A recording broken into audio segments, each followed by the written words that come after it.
Hi everyone, it's Keely. Welcome back to another video. This week I'm going to be doing a quick little review on Posca pens. If you don't know, Posca markers are a paint marker that I believe are Japanese.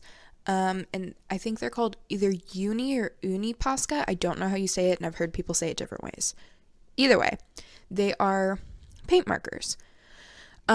They are pretty interesting. You can see me here opening them all and then testing them on a little scrap piece of paper. I ordered the 12 pack off Amazon, and I got 2 blues, 2 greens, a pink, yellow, orange, red, purple, brown, white, and black.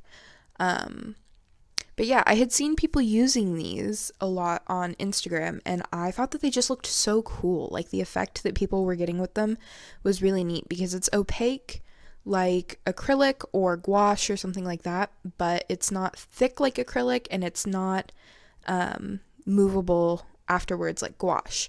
So it sets and then you can't move it, but also it's not thick like acrylic. So it's a really interesting sort of texture. But yeah, so I purchased these off Amazon. I bought the 12 pack, and when I bought them, I did not know that they came in different sizes, which I very well should have known because I know that I've seen people use different sizes of them, but I didn't even think twice about it when I was buying them. I just found the 12 pack, put it in my cart, bought it. And then I opened them, and the nib was a lot smaller than I thought it was going to be. I ended up getting the 0.7 size. On Amazon, they're like different listings are numbered different ways. Like some of them are extra fine, fine, medium. Some of them are by number. So either way, I'm pretty sure I got the extra fine or 0.7 size. And I had wanted, when I decided I wanted to do a review of these, I'd wanted to do a set of 3 little illustrations with them. And I had cut my paper to 5x7, and I was like, cool, this way, if I cut them smaller and do smaller paintings, I'll be able to do all 3 in one video. And I'm super duper glad I did, because the most time consuming part of this was to fill in area. That 0.7 size just absolutely takes years to cover large areas. So, I think probably the best way to use these would be if you had a set of the small, like the smallest ones, like these ones that I have here, the extra fine, and then also the medium or larges, because this extra fine was like super good for doing all of the like little details, like her eyelashes, her eyebrows, finer details and all that sort of stuff. This size was great for, but it took so much of my time to just block in areas. I mean, you can see here, obviously the video sped up quite a bit, but you can see here how much time it takes me to just, color block in areas of her hair, of her skin. I did 3 of these, and I think it took me about 4 hours to do all 3 of them, which you can see this is a fairly simple illustration. So it should not and would not normally have taken me that long, except for the fact that these are just such a fine tip. They're not a felt tip. They're more of a plastic sort of texture. So you can't really crush the tip, which is nice because I find that I tend to do that with every sort of pen that I can crush the tip on. I manage to ruin it somehow.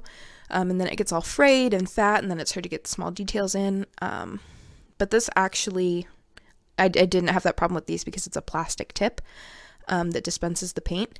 So that was pretty cool. You can see at the beginning when I open them, they come and the tips are just white, and you have to kind of pump the pen a couple times. It's spring-loaded, so you push it down on a piece of paper a few times, and you just kind of pump it until the ink or the paint starts flowing down through the nib, and you can see immediately when it does because it changes the entire color of the nib, and then it's, no longer white.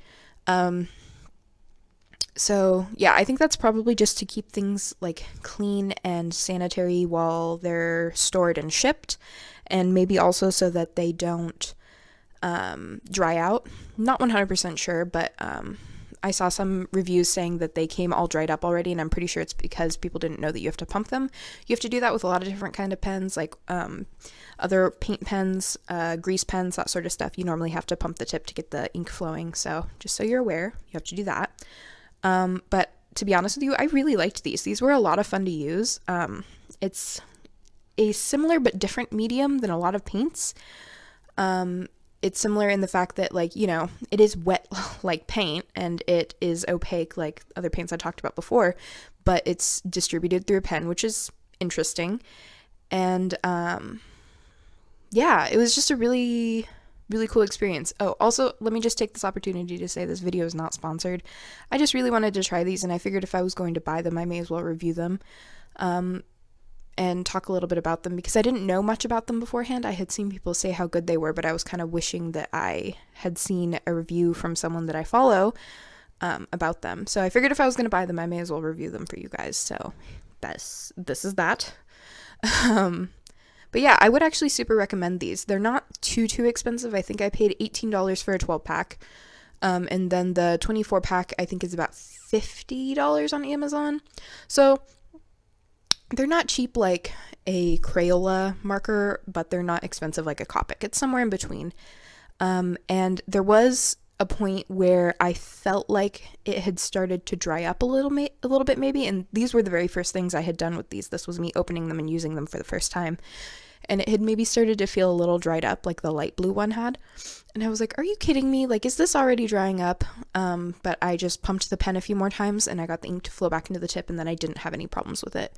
So I think if you're starting to experience what may feel like a bit of a dry patch with them, just like give it a couple more pumps on your scrap piece of paper, and it should get the paint flowing again. I have not had amazing luck with buying these sort of things online, because they do tend to seem drier. And that was kind of what I had thought was going on with these, but nope, I just gave it like a couple pumps and it started working again great. So, yeah. And I'm using these on my normal 140 pound watercolor paper. This paper isn't too textured. Like, it does have a watercolor paper texture, but it's not like a really thick, heavy grit. It's pretty fine grit. Because I wasn't really sure about the texture of the paint, and I didn't want it to warp whatever paper I was working on, so I opted for watercolor paper. And I do think that the texture made it a little bit difficult to get even coverage, and it did have this weird thing where it would like spatter a little bit if it caught a rough part on the page. Like, it would spray really fine bits of paint.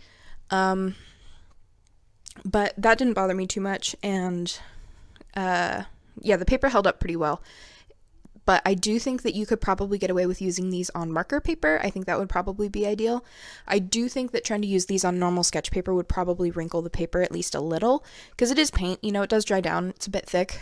But I think your best results would probably be on marker paper, because it's just a little bit heavier, but it's not like gritty like watercolor paper is. So that would probably be my next course of action when I use these again, would be to do that. So yeah. Also, I just want to quickly say thank you so much to everyone for sticking with me while I took a weird little hiatus on accident. I'd gotten off track with my videos, and then I had a couple of just life things happen that kind of killed my creative groove for a while there. I'm doing my best to get back into making videos again. I have a lot of exciting things planned. I am working on a Patreon, hopefully. So yeah, there's a lot of cool things in the making. I'm just not there yet. Like, nothing's getting released, but I swear to you it's getting made. So, which I know means nothing to you as a viewer, but like, I promise it's getting made. You'll see it eventually, just not this second. But yeah, just thank you so much for sticking with me while I am very unreliable on YouTube. But yeah, so if you guys are interested in possibly buying any of these little illustrations, they're 5x7. They'll be available in my Etsy shop, and the link to that will be down below. So make sure to check that out if you are interested. I'll also have my Instagram linked so that you can, keep up to date on everything that I do, along with my Twitter, my Tumblr, all that fun shit. And then also, don't forget to like and subscribe, because that really helps me out a lot. And yeah, I hope that you guys found this helpful, and I will catch you in the next one. Bye!